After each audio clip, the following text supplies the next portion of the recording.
हम यहाँ पे क्वाड्रेटिक इक्वेशन को सॉल्व करने के लिए सीखेंगे। The first method is factorization method,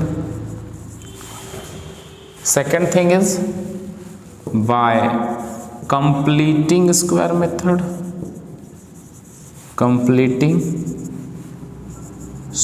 method, and last and the most important thing जिससे क्वेश्चन आपके एग्जाम में आते हैं इज बाय क्वाड्रेटिक फार्मूला। ये तीनों मेथड हम लोग सीखेंगे कि जीरो, हम इन तीनों मेथड से जो दिया हुआ क्वाड्रेटिक इक्वेशन है उसका जीरो कैसे फाइंड आउट करते हैं। ओके, तो देर नहीं करते हुए सबसे पहला जो मेथड हम लोग सीखेंगे वो बाय फैक्टराइजेशन मेथड।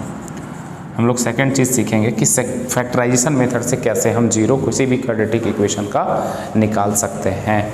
ठीक है, तो देखिए जीरो निकालने में इस फैक्टराइजेशन में कहीं ना कहीं तो कुछ दिक्कत होती होंगी ना, जिसकी वजह से मुझे अगले दो मेथड्स का ज़रूरत पड़ा। ठीक है, क्वाड्रेटिक फार्मूला का ज़रूरत पड़ा, क्यों, थोड़ी सी परेशानी फैक्टराइजेशन मेथड में होगी।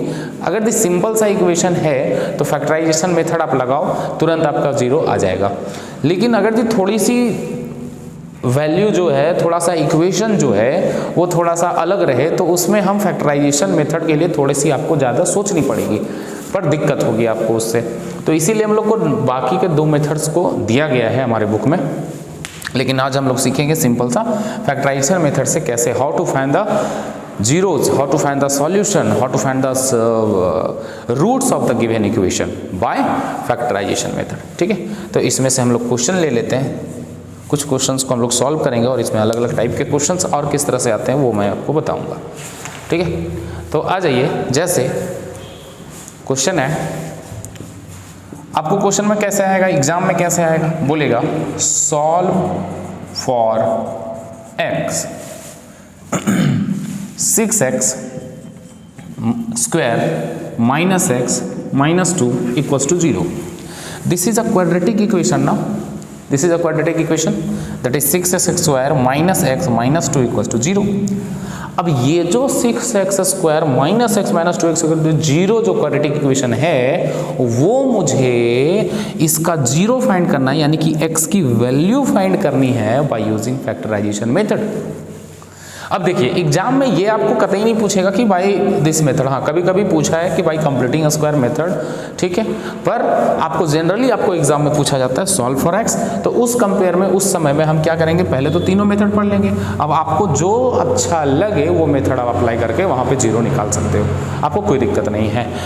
क्वाड्रेटिक फार्मूला का भी यूज़ कर सकते हो, कंप्लीटिंग स्क्वायर मेथड का भी यूज़ कर सकते हो, पर आप देखोगे तो ज़्यादा आसान आपको क्वाड्रेटिक फार्मूला ही लगेगा।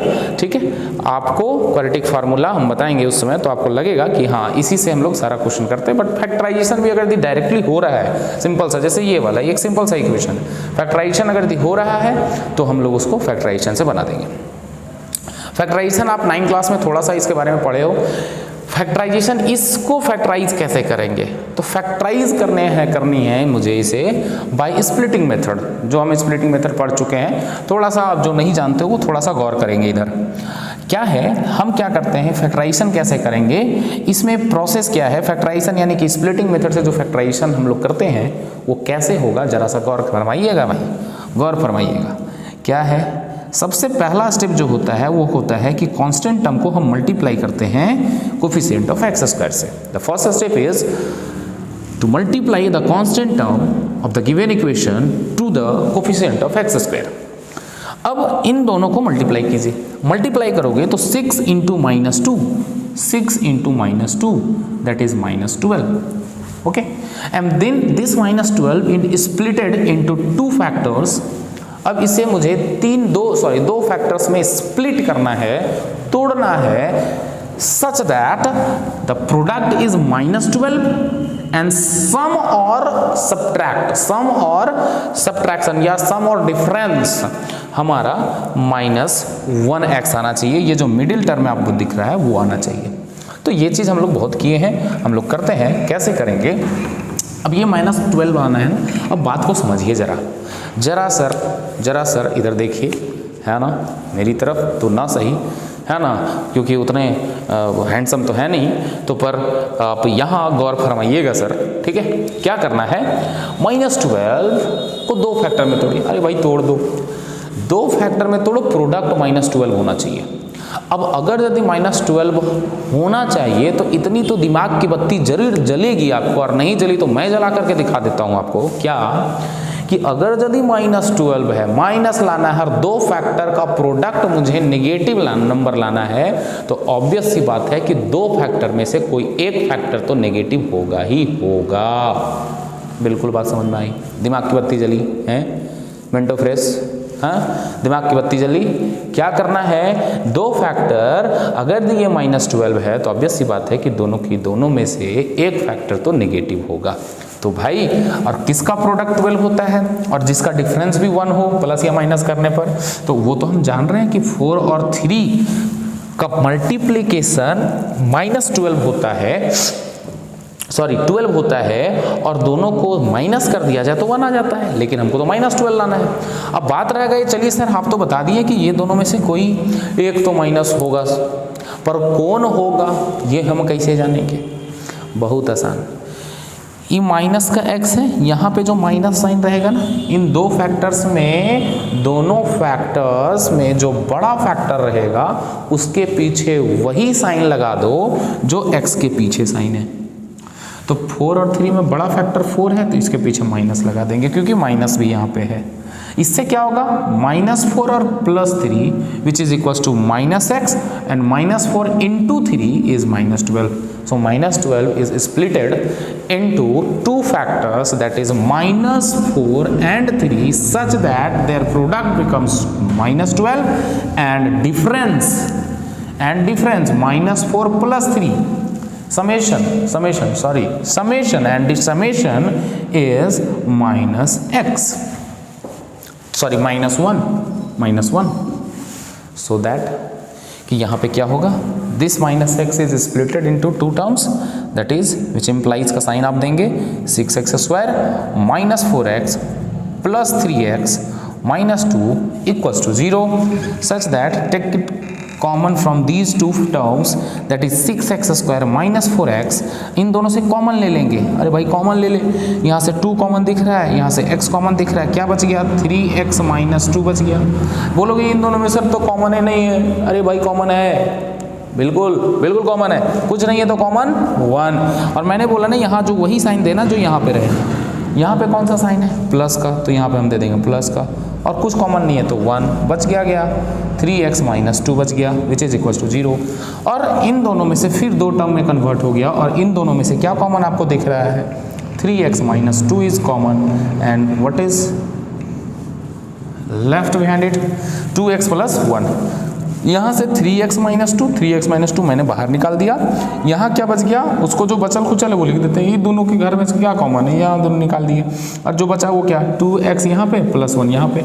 अब देखो, अब हम ये जानते हैं कि 2 फैक्टर का प्रोडक्ट अगर दी 0 आ रहा है, 2 फैक्टर का प्रोडक्ट 0 आ रहा है, 2 नंबर को प्रोडक्ट कर रहे हो और वो 0 आ रहा है, तो या तो दोनों में से कंफर्म बात है कि कोई एक ना एक तो 0 होबे करेगा, या दोनों हो सकता है। तो हम मान लेते हैं आइदर, इसीलिए हम यहाँ के बाद क्या करते हैं कि which implies either 3x -2 becomes 0 or 2x + 1 becomes 0, and from this equation x becomes 2/3, and from this which implies x becomes -1/2। ये माइनस उधर +1 उधर गया, -1 ये डिवाइड में आ गया तो 2, उसी तरह से ये -2 उधर गया और ये डिवाइड में आ गया। तो x की 2 वैल्यूज आ गई हमारी, कौन सी, 2/3 और -1/2। These are the 2 solution of this quadratic equation। Okay, ये मैंने सॉल्व कर दिया, और सॉल्व किया तो by which method, by factorization method, by factorization method. आसान है, बिल्कुल आसान है, ठीक है। चलिए, तो हम नेक्स्ट क्वेश्चन की तरफ बढ़ेंगे।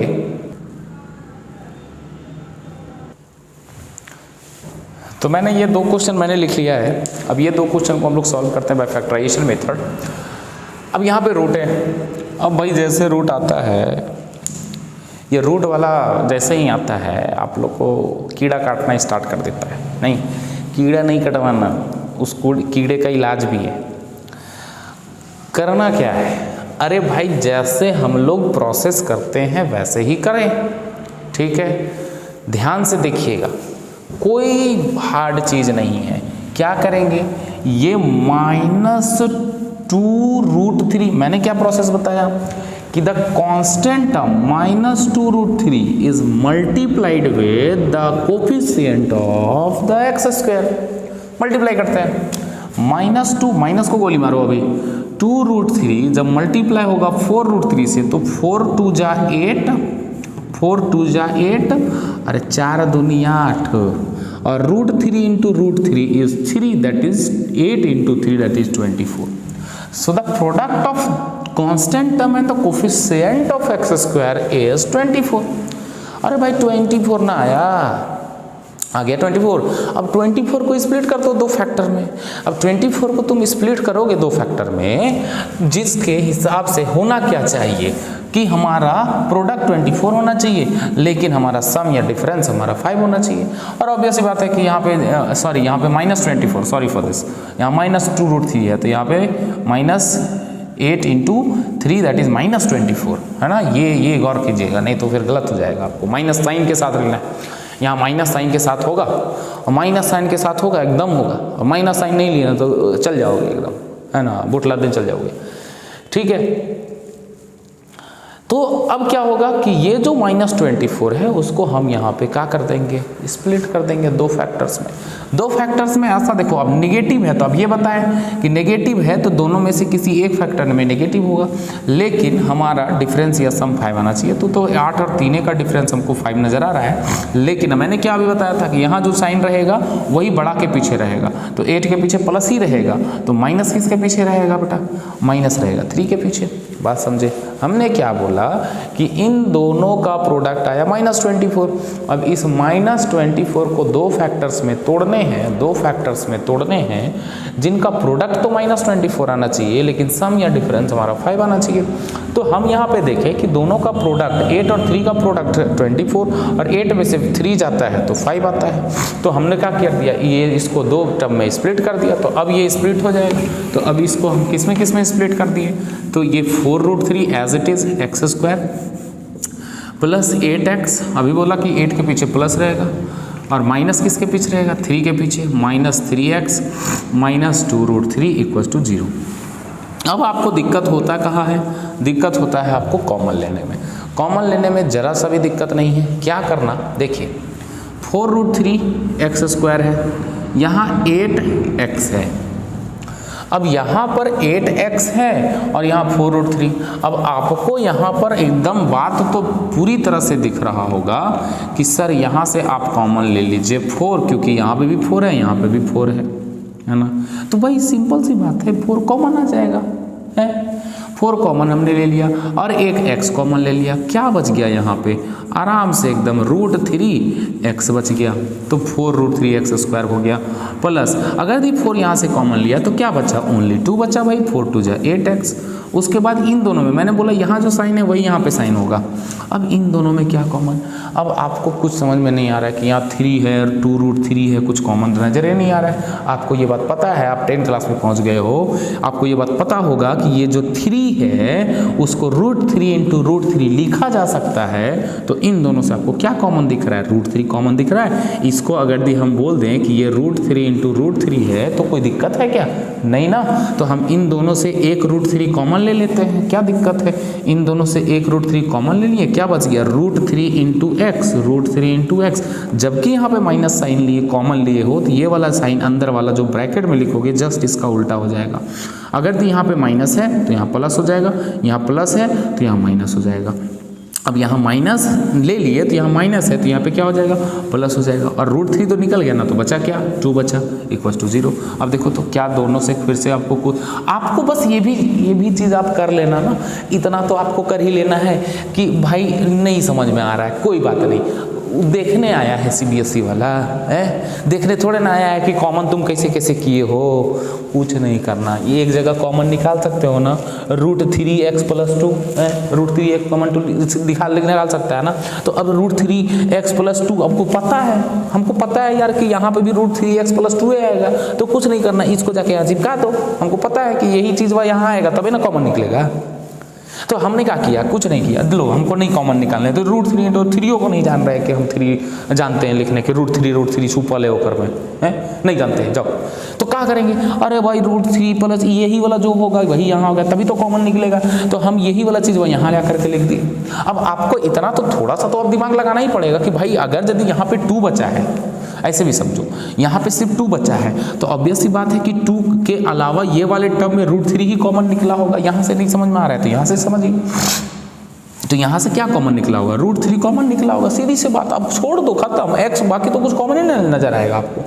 तो एक चीज़, लेकिन ये चीज़ पकड़ना पड़ेगा। अब सब चीज़ खोजोगे कि परोसले मिले तो कैसे होगा, तो हम क्या करेंगे, √3x+2 कॉमन ले लेंगे। अब बच गया क्या, अब बच गया ना, देखो दोनों से फिर क्या common, which implies √3x+2 is common, क्या बच गया 4x - √3 = 0। यहाँ से 4x, यहाँ से -√3।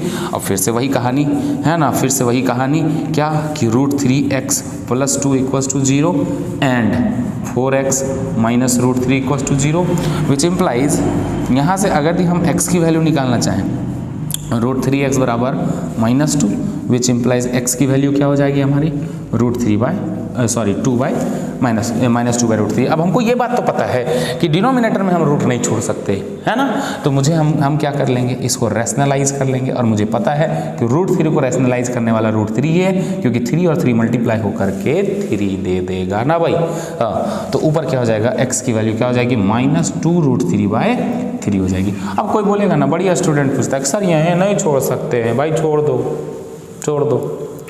पर 10th क्लास में हो तो थोड़ा सा तो आपको ये चीज़ करके चलना पड़ेगा। तो विच इम्प्लाइज x बराबर इतना, यहाँ से x की वैल्यू निकालना चाहे तो ये √3 उधर जाएगा प्लस का, और ये डिवाइड में आ जाएगा तो √3/4।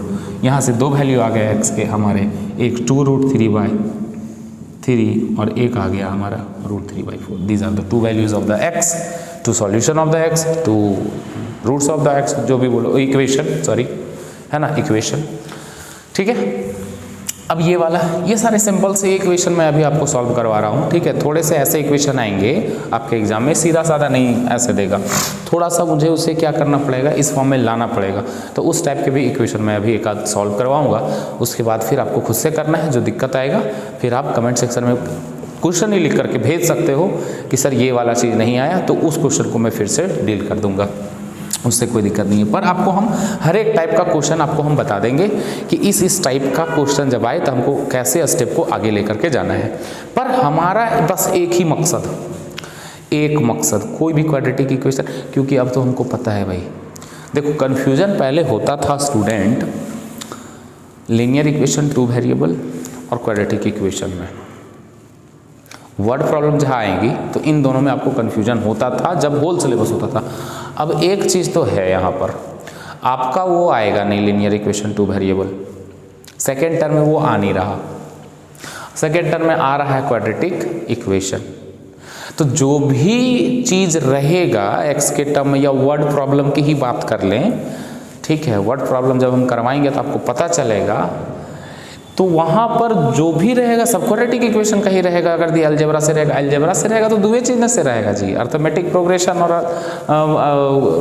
Quadratic equation.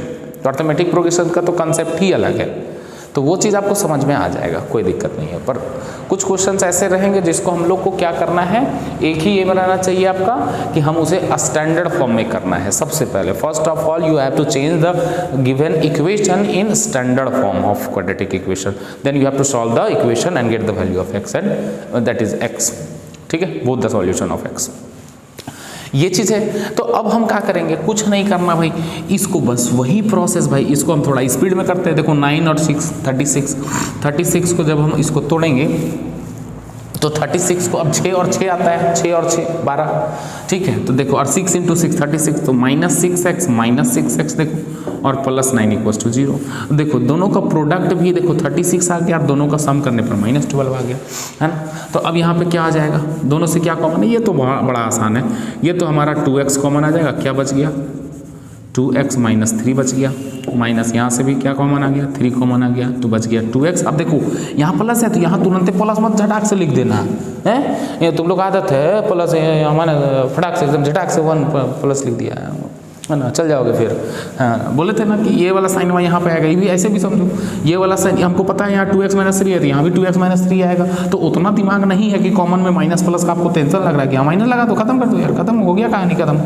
लेकिन आपको ये भी पता है कि यहाँ माइनस साइन ले लिए तो ये वाला साइन चेंज हो जाएगा, तो प्लस है तो माइनस हो गया, माइनस होता तो प्लस हो जाता, ठीक है। तो अब दोनों से क्या कॉमन, दोनों से 2x - 3 कॉमन। अब यहाँ पे क्या बच गया 2x - 3 = 0, विच इम्प्लाइज यहाँ से अब 2x - 3 = 0, अब यहाँ से फिर भी 2x - 3 = 0, तो यहाँ से भी x की वैल्यू आ गई यहाँ से 3/2 और यहाँ से भी x की वैल्यू आ गई 3/2। अब बोलोगे सर यहाँ x की 2 वैल्यू आ गई 3/2, 3/2। अब यहाँ से आपका सवाल होगा कि सर यहाँ पे 2 वैल्यू कहाँ है, वैल्यू तो एक ही को है 3/2, 3/2, 2 वैल्यूज़ कहाँ हैं भाई। आगे जाओगे ना क्वाड्रेटिक फार्मूला जब हम पढ़ाएंगे तो वहाँ पे बताएंगे 2 वैल्यूज़, बिल्कुल 2 वैल्यूज़ हैं, 2 वैल्यूज़ हैं यहाँ पे x की जो 2 वैल्यूज़ हैं वो दोनों आपस में इक्वल है। ऐसा क्यों हुआ ये हम क्वाड्रेटिक फार्मूला में आपको पता चल जाएगा, so don't worry about that, ठीक है। तो ये चीज़ समझ में आ गया। अभी ये एक नहीं है, बस इतना समझो, एक नहीं है, इक्वल है, एक नहीं है, 2 अलग अलग है पर इक्वल है। जैसे कि जुड़वा कैसे होता है, ट्विंस, दोनों में देखने में एक ही रहता है लेकिन रहता तो अलग अलग है ना, उसको एक ही कह देंगे नहीं, समझ गए। बस वैसे ही यहाँ पे ये क्यों होता है, कैसे होता है, सब कुछ बता दिया जाएगा क्वाड्रेटिक फार्मूला, ठीक है। तो ये 2 क्वेश्चन आपको क्लियर है। मैं एक क्वेश्चन आपको ऐसा ले रहा हूँ कि आपको देख करके लगेगा कि तो क्वाड्रेटिक है नहीं है सर, है नहीं, क्वाड्रेटिक के फॉर्म में हम उसको कन्वर्ट करेंगे तब हम उसको करेंगे, देखते हैं। ओके तो आइए देखते हैं आगे के 2 क्वेश्चंस, आज 5 क्वेश्चंस हम कंप्लीट कर देते हैं इसमें, ठीक। और आगे और भी क्वेश्चंस हम लोग देखेंगे और भी अलग अलग तरह का, एक सेशन एक वीडियो और इस क्वेश्चन पे मैं बनाऊंगा आपको, ठीक है, ताकि और भी टाइप के क्वेश्चन आपको पता चले कि किस टाइप के और आ सकते हैं, क्योंकि बाबू थ्योरी है, सेकेंड टर्म है पूरा थ्योरी, आप थ्योरी छोड़ नहीं सकते, है ना। जैसा कि MCQ में है ना, वो उलग उलग के इधर उधर देख करके किया था ना, वैसे नहीं कर सकते, आपको आता है आप लिखोगे। पर इसमें एक तो आपके देखो सारे एग्जाम के अपनी एक एडवांटेज और डिसएडवांटेजेस होती हैं, ठीक है। MCQ में क्या था आपका, MCQ में जितना मारोगे उतने होगा, एक्स्ट्रा तो मिलेगा नहीं, तो सही हुआ तो ठीक है, गलत हुआ तो खत्म है, जितना सही किया उतना नंबर मिलेगा, है ना। पर इसमें क्या है, कुछ भी घीस दो, कुछ भी अंट संट घीस दो, आंसर नहीं, मतलब कुछ भी, मतलब इसी टाइप का लिखा हुआ आना चाहिए। अब मैथ का है साइंस लिख देगा तो थोड़ा ना मिलेगा, तो कुछ भी मैथ इसी 5 लिख करके बढ़ो तो कुछ ना कुछ एक आध नंबर, मतलब स्टेप एक आधों को भी सही आ जाता है ना, तो नंबर स्टेप मार्किंग कर दिया जाता है।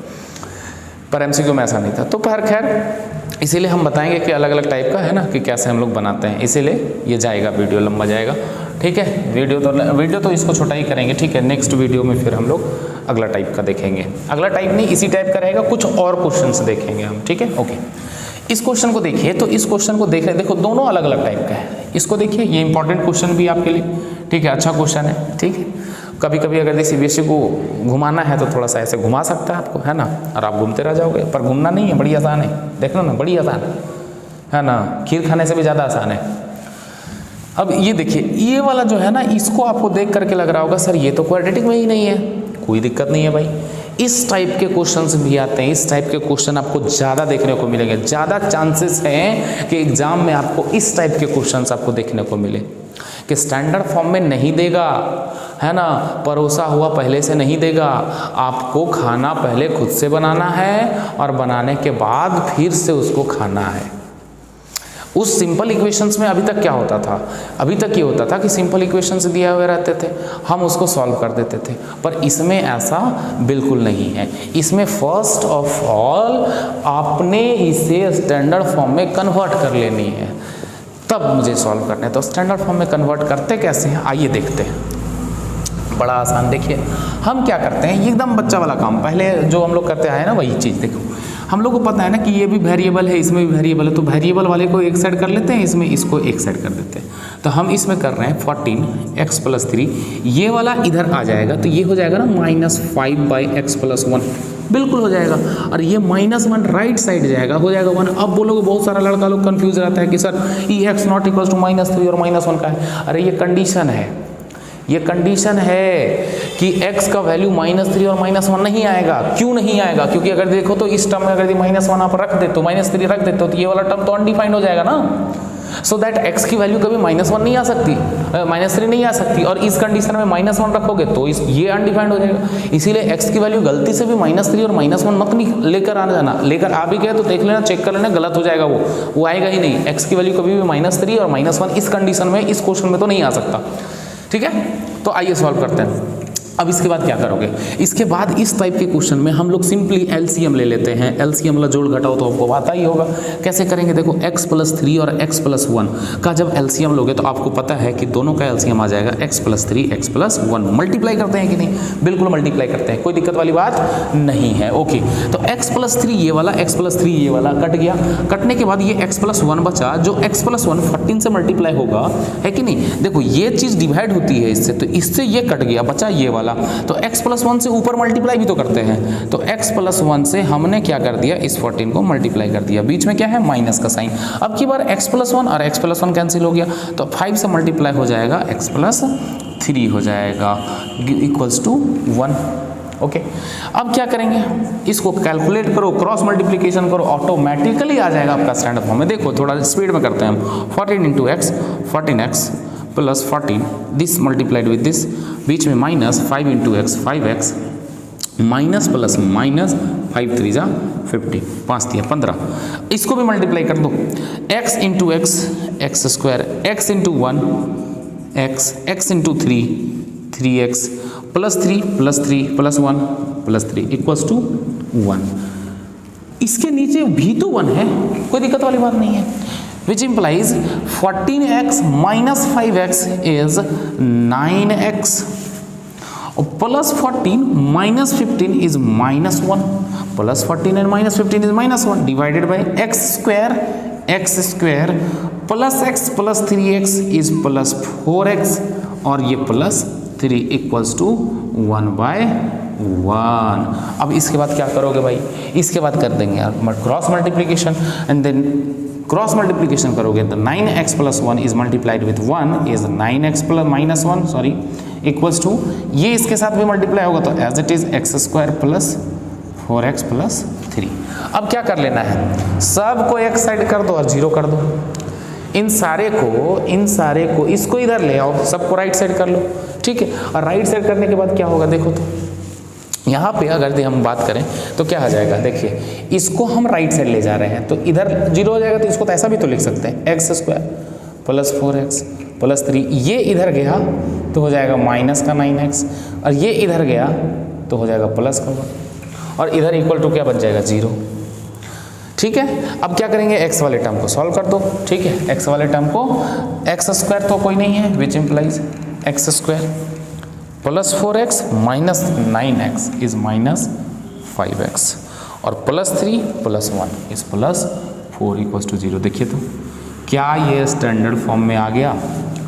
ये जो पहले इतना मुंह फुला करके बैठल था, इक्वेशन में मुंह फुला करके जो बैठल था ऐसे, उसको हम सीधा कर दिए। देख लो तो एकदम सीधा कर दिए भाई।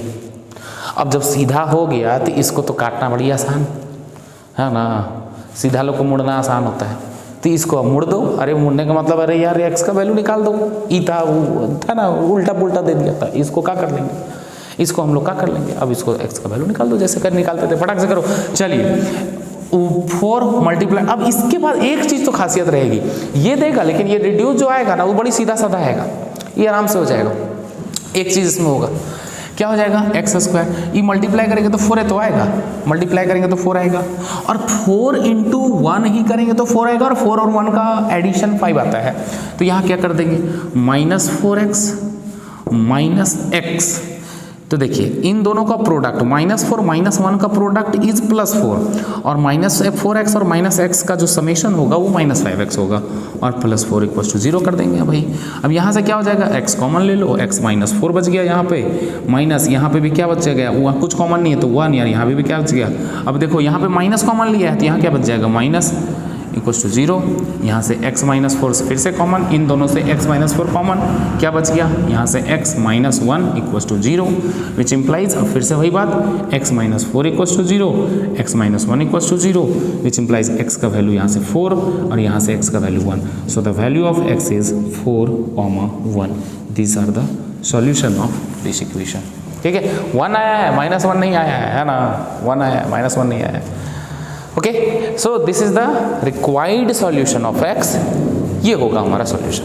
ठीक है, इसकी बात हो गई।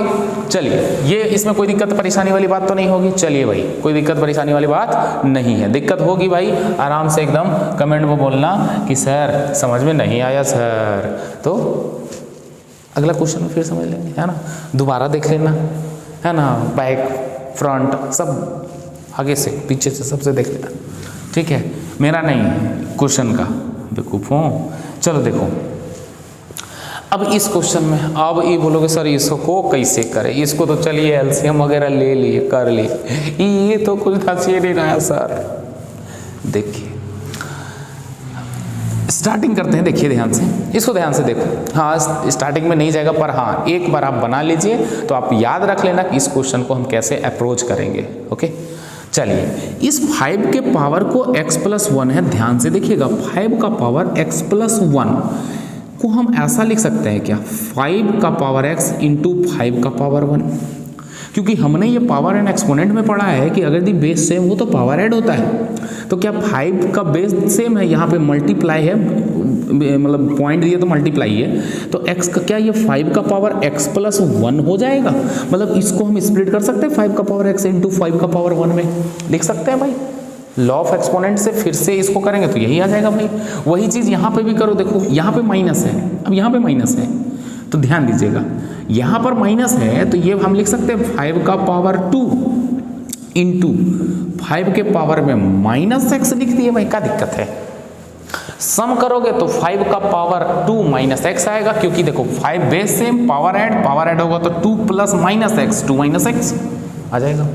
और यहाँ पर ये देखो, यही 3 + 1 हम पावर में नहीं, अब ये अब 5 का पावर 3 और फिर +1 है, तो 5 का पावर यहाँ पर 3 और ये +1 है। बताइए बाबू, बताइए बेटा लोग, क्या इसमें कोई दिक्कत है? कैसे स्प्लिट किया आपको समझ में आ गया ना? कोई दिक्कत है फिर से देख लेना कि कैसे किए।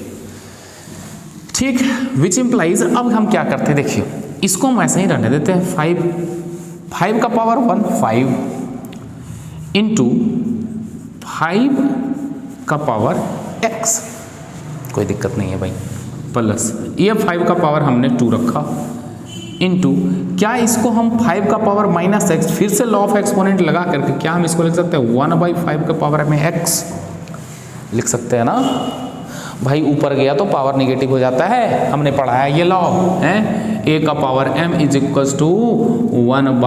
का पावर, ये -m अगर दी है तो a का पावर यहाँ 1/a का पावर m हो जाता है, ऐसा हमने पढ़ा है। तो अब ये ऐसा हो जाएगा, और इधर 5 का पावर क्यूब करेंगे तो 125 + 1, और विच, अब यहाँ पे ध्यान दीजिएगा, इसको कर लो। अच्छा ये क्या हो जाएगा, 5 × 5 का पावर x + 5 5 जा 25। अच्छा इंटू करेंगे तो ये 5 का पावर x ही तो रहेगा ये, और ये इधर क्या आ जाएगा 126। अब देखिए इसके बाद एक चीज़ आपको याद रखना है, इसको तो इसी को हम लेगा ऐसा लिख दिए। अब इसमें एक चीज़ ध्यान रखिएगा, अब मुझे एक काम खुद से करना पड़ेगा, ध्यान दीजिएगा जरा। ये जो 5 का पावर आप x देख रहे हो यहाँ और यहाँ, अब हम क्या करेंगे, यहाँ पर अब एक दूसरा वेरिएबल मानेंगे, क्या कि लेट 5 का पावर x = कुछ भी मान लो, y मान लेते हैं। हमने क्या माना, ये जो 5 का पावर x है ना, वहाँ अभी हम y पुट कर देते हैं, x की ही वैल्यू चाहिए मुझे, लेकिन हम अभी 5 का पावर x = y पुट कर देते हैं, क्योंकि इसे सॉल्व करना है। और इस टाइप को सॉल्व करने के लिए हम लोग एक सब्सटीट्यूशन का यूज कर सकते, सब्सटीट्यूट करते हैं कि एक वैल्यू सब्सटीट्यूट करते हैं और उसके बाद लास्ट में जाकर के फिर से उसको रिप्लेस कर देते हैं x के टर्म में। सो दैट कि यहाँ पर हमने क्या किया, हमने ये किया कि 5 के पावर x को हमने y मान लिया। अब जैसे ही 5 के पावर x को y मान लिया, then equation becomes, the equation becomes, wait a second, है ना। अब ये 5 के पावर x को 1 मान लिया, then equation this becomes, then we get, मुझे क्या मिल जाएगा देखिए तो 5x का 5 के पावर x को क्या माना y, तो ये हो जाएगा 5y, देखो तो 5 इंटू 5 के पावर x यानी 5y प्लस 25y 5 का पावर x यानी y equals to 126।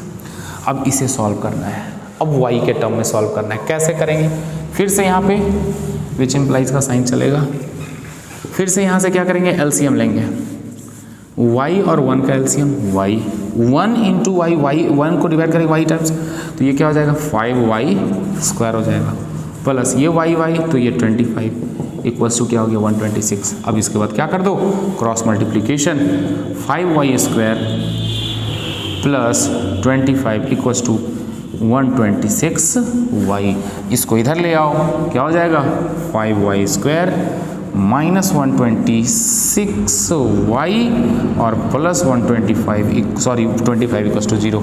This is the standard form of quadratic equation और नॉट, बताइए। अब यहाँ पर ये जो क्वाड्रेटिक इक्वेशन है इसे मैं सॉल्व करूंगा for y not for x।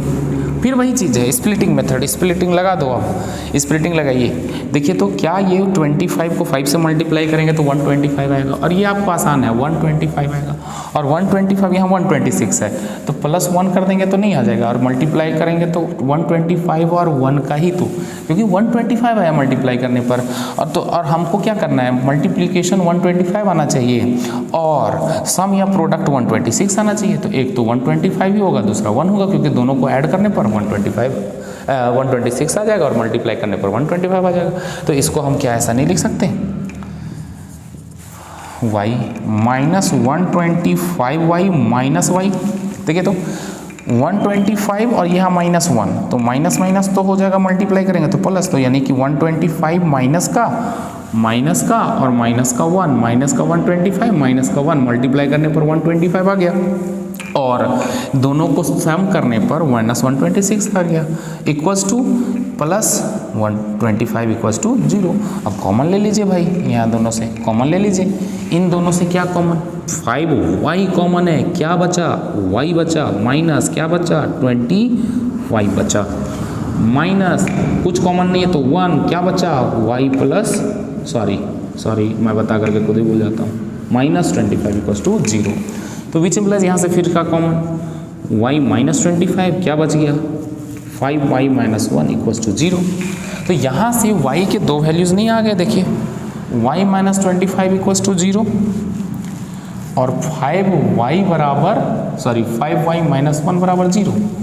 तो विच इम्प्लाइज यहाँ से y की वैल्यू आ गई 25 एक, और एक और y की वैल्यू आ गई हमारी 1/5। अब ये हमको y थोड़े ना निकालना था, मुझे y नहीं चाहिए था, मुझे x चाहिए था, तो हम लोग x की तरफ बढ़ेंगे। अब याद करो, पीछे अगर दी आप लिख रहे हो और पीछे अगर दी वीडियो को भी करके देखोगे तो आपको पता होगा, तो मैंने माना था कि now 5 to the power x बराबर y, ये माना था पीछे। अब जब ये माना था पीछे, तो अब हम क्या करेंगे, एक बार x की दो वैल्यू चाहिए ना, x की दो वैल्यू चाहिए ना, तो हम क्या करेंगे, वो एक बार फर्स्ट में पहला वैल्यू y की वैल्यू 25 पुट करेंगे, पुट y बराबर 25। इंपॉर्टेंट क्वेश्चन है ये, ध्यान से, y बराबर 25, तो ये क्या हो जाएगा 5x which implies 5x equals to 25। और क्या हम इसको ऐसा लिख सकते हैं 5x और ये 5 की पावर 2, और ये तो 80 क्लास में पढ़े हैं कि बेस सेम तो पावर भी क्या हो जाता है इक्वल, यानी कि x की वैल्यू यहाँ से क्या आ गई 2। कब, जब हम y की वैल्यू 25 मैंने पुट किया और y की एक और वैल्यू अभी है हमारे पास, तो y अब नाउ सेकेंड वैल्यू निकालने के लिए क्या करेंगे, फिर से वही इक्वेशन करेंगे, लेकिन करेंगे पुट y बराबर, एक बार आप क्या पुट करेंगे 1/5, देन विच इम्प्लाइज 5x का पावर क्या हो जाएगा इक्वल्स टू y हमने अब की बार क्या पुट कर रहे हैं 1/5। अब बोलोगे सर इसको कैसे, अरे भाई इसको ऐसा लिख सकते हैं 5 का पावर -1, 5 का पावर -1 नीचे आ जाएगा, यही हो जाएगा 1/5 को 5 का पावर -1, तो विच इम्प्लाइज x की वैल्यू क्या हो गई -1 हो गई। तो x के दो वैल्यूज निकल करके आ गए हमारे, एक 2 आ गए, एक -1 आ गया। बोलिए समझ में आ गया? आई होप आपको समझ में आ गया होगा। नहीं आया तो दोबारा इस चीज़ को देखिए, आपको समझ में डेफिनेटली आ जाएगा कि मैंने कैसे कैसे क्या किया है। ठीक है, इसमें पावर एंड एक्सपोनेंट का हम लोग है ना, पावर एंड एक्सपोनेंट का इसमें हमने इस्तेमाल किया है, यूज किया है। ठीक है, तो बेटा 8th क्लास वाला कॉन्सेप्ट थोड़ा बहुत अगर क्लियर है पावर एंड एक्सपोनेंट का, तो ये बात आपको क्लियर हो जाएगी। यहाँ पर भी पावर बेस सेम है तो पावर हमारा इक्वल हो गया जब इक्वालिटी में आता है तो। ठीक है, तो फिर हम लोग और भी क्वेश्चंस के साथ हम लोग मिलते हैं। ठीक है, नेक्स्ट वीडियो में। तब तक के लिए जय हिंद, पढ़ते रहिए, मस्त रहिए, खुश रहिए।